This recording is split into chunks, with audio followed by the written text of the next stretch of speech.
on the News Channel 5 network. This is Open Line.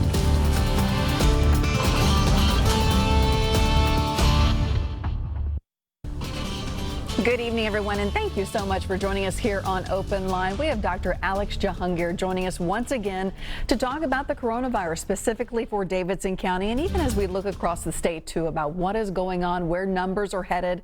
I want to stress to you, this is your chance to call in and get your questions answered by an expert. You know Dr. Alex Jahangir. You see him every morning as we carry Metro's press conferences live here on News Channel 5. So please, if you have a question, now is the time to call and get it answered. The number is at the bottom of the screen, 615-737-PLUS. Go ahead and start calling. Taylor's in the back. He'll get those lined up. In the meantime, I will ask the questions. Dr. Jahangir, thank you once again for being with us. Thank you so much for having me. It's always a pleasure. Well, we always cover a lot of ground, and I always learn a lot, and I think we always answer a lot of questions, and I appreciate that, and I know our viewers do too. You've, I know, sensed the frustration of many people across the state, not just in Davidson County, as far as where the numbers are going and also where the restrictions are going. Talk to me about where we stand right now and what you're focused on. You know, I think you're absolutely right. There is a lot of frustration because, you know, for a while we were doing very well number-wise, and our numbers are starting to have been heading up, right? I mean, we're now averaging 300 to 400 a day here in Davidson County and across the state.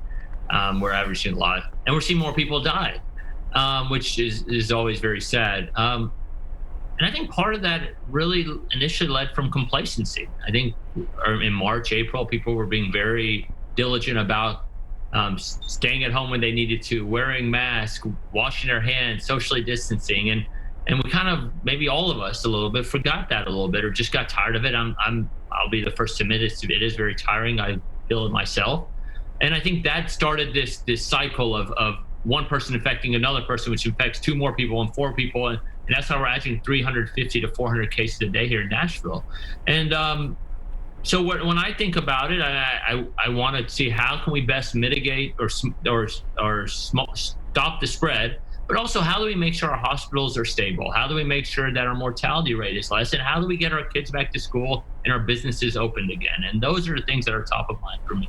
I remember it seems like several weeks ago, maybe a month or so ago, you said we want to see the daily case count of new cases under 100 each day. And they just popped well over 100, as you mentioned. Do you see us getting under 100 a day in Davidson County anytime soon? Is that realistic? I don't know, right? I didn't see us getting to 400 a day, right? You're right. That was the number. I think it was 100 or 80 even. And then I think it was June 16th or so, you see, if you follow the graphs, you see this huge second spike or whatever you want to call it. And I think so. I mean, I want to be very clear. I mean, if you look what New York has done, New York has really flattened their curve and they are heading down. And so I think as Nashville, we have kind of stabilized right now in this 350 to 400 range, which is still really high. Don't hear me wrong on this one. But I think as more people are wearing masks, mask orders are becoming more universal across the region, and people are realizing that this thing is not getting better, that we are hopefully starting to see a downward trend. And I don't know how long it will take to get down to 100, but hopefully it will. What I would hate to see is it get to 500 or above, but that's very much also a possibility. I know contract tracers are hard at work. I also know that my Facebook feed is filled with people going on vacation to places like Florida and other hot spots. What do you know from the contract tracers here? Are these summer vacations a big part of the numbers we're seeing?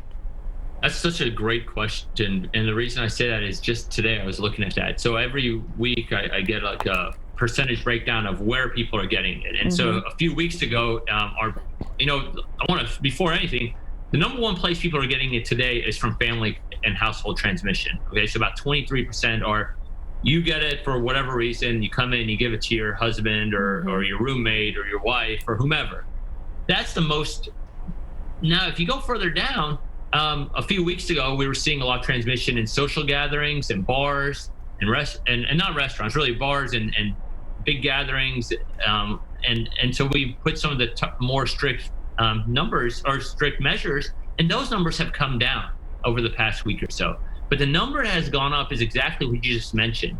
is domestic travel, and it's not airports per se, because we do have a separate section where we look at air travel. But literally, the numbers have gone about 3 or 4% of people who are driving somewhere. Let's say Florida. I mean, in full disclosure, I've been to and am going back to Florida during this summertime. So I understand when people do that. But when you go there, just because you're on vacation, the virus is not on vacation. And so we actually have seen this uptick in cases from people who do that kind of travel. So yes, that's absolutely dead on. Okay, let's get to the phones. We have Anita calling in, our first caller of the night. Anita, the floor is yours. Go ahead.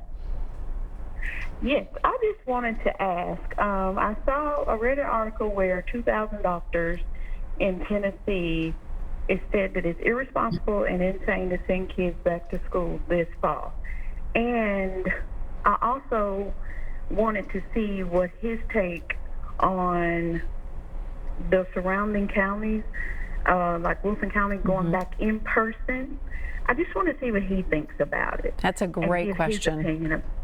And the other thing I wanted to say was, like, as far as going back in person, how risky is it? Like, I'd like to hear him talk about how risky is it, far as, is it really risky or is it not that risky? And the other thing is, like, the transmission. I keep hearing that kids 10 to 19 are really transmitting this.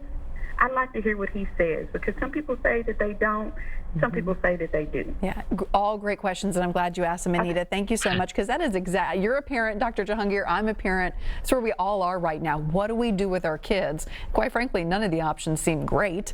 So please answer Anita's questions about school. Yeah. Anita, such a timely question. In fact, about an hour ago or 2 hours ago, I was on a call with my kid's school about this exact question. Let me give you some context, Anita. I, along with Dr. Adrian Battle, who is the superintendent of public schools in Nashville, chaired a committee here for Davidson County in which we worked with parochial, private, charter, and public schools to come up with a framework that made sense. Because honestly, there hasn't been much guidance from national leadership and up until recently, the state, around how to do this. And obviously you have to plan for this. And so we brought this group together about 6 to 8 weeks ago, and we came up with a foundation of some ideas of what one needs for school. What I'll tell you is first of all, it's really neat to meet all these educators who really do care about students and the safety of their staff. And we had a good framework that was going to allow kids to go back to school. And obviously as our numbers start climbing, that's something you have to worry about. Is what we know about this virus, we don't know everything. So to your point of transmission, you're right. It is thought that transmission, especially in younger kids, is less. Kids are less likely to infect adults, and adults are less likely to infect kids. But it does happen. Additionally, we for a while thought there was no impact on kids when you got this virus, but now there's an inflammatory response that can get kids really sick. And then what you just referenced regarding adolescents and teenagers being equally able to infect others is a study that just came out of South Korea. It's 50,000 or so kids or teenagers and up to high school, and they followed them and they saw that a transmission happened. Now, what I would always say, and what I told the principal of our school, who when he sent me that article, was, listen, one article doesn't make or break a decision, but here's the facts. Schools are a place where kids interact. We don't know fully if kids will infect each other. We don't know the implications to kids. And then kids go elsewhere and come back. But it's not just kids in school, right? Because the mortality rate for children is almost zero. You have adults and you have others at school. And so what I would tell you is, it's a lot of talking here just to get to this point, is the point is this: you have to look at your own individual situation and your parent and your kid's situation and your household situation. If your kid has medical conditions, or they can come home and infect a loved one that has really bad medical conditions, that's something to think about. The school also needs to make sure they're following guidelines that make sense. The CDC has put out guidelines. Our National Public School guidelines are online, because you can't go back to school the way you want it to. There can't be assemblies. There can't be cafeteria like we knew it. There can't be contact sports like we knew it. This thing is serious. And until we get a vaccine, we need to be really, really, really careful about how we approach it. So I don't have the perfect answer on schools, because I don't think anybody does. And I think what is really important is to realize that to get our society back in order, you need kids to go back to school. To get kids to be socially and emotionally adjusted right, you need to get kids back to school. But you can't get kids back to school if you're having 500 things a day. Are there conversations happening in Metro, considering the transmission rates and age levels, that maybe we get those elementary school kids back first and then the middle school, high school kids follow later? Or is that not on the table yet that you know of? I can't speak directly to Metro Public Schools regarding that, but I will tell you, in the discussion we just had with my kid's school, that was something we brought up, some of the parents brought up. I don't, but it is something that we'll consider, and that also would allow kids to spread out further. If, let's say, you have a school that has more middle school or high school in the same building. So yeah, it's a discussion that comes up, but it is a really hard and scary decision to make. It is, and I continually say I'm glad I'm not in that seat having to make those decisions, because there's just so much unknown. I think if we knew more, people would make decisions with more confidence and feel better about them, but we just don't know everything. Okay, let's get to the phone lines. They are lighting up. Christy is on the line. Christy, thank you for your call tonight. Go ahead. Hi, yes, I have a question. Sure. And so Davidson County is requiring a mandatory mask wearing, but yet the pre-election polls on the news reported that it's not required to wear a mask in early voting. That's true. That's true.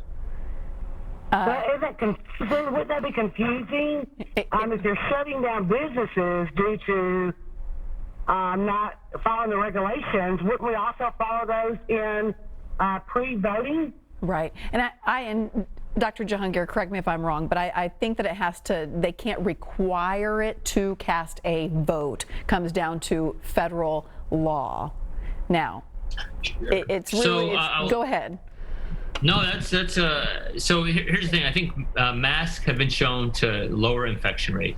I'm really, we led in Davidson County and winning a mask mandate. The governor allowed county mayors to make those decisions, and there's so many county mayors now around us, from Wilson to I believe I just saw Rutherford County and others who did this, and I commend them for that. I don't know the exact detail around polling stations, but I'll tell you, when we put our Davidson County mandate in, state and federal buildings are state and federal buildings. So I know a lot of polling places are not in state or federal buildings, but it could be exactly what you said. The right to vote in this country is really critical, and I don't think anyone will ever. You can't put a stipulation on voting, and so I don't know that detail specifically, but the message I want to deliver is wear your mask at all times, period. And I think that that should be the message, and that's it. And vote. Voting is important too, so please vote. Christy, I hope that clears it up. I know it's just some muddy waters there, but no one can stop you from casting your vote because you won't wear a mask. But in Davidson County, you're told to wear a mask. So there you have it. Do the best you can. Go out and vote. Okay, we have to take a quick commercial break. I know Dwayne's on the line tomorrow. We're going to get to those calls right after this.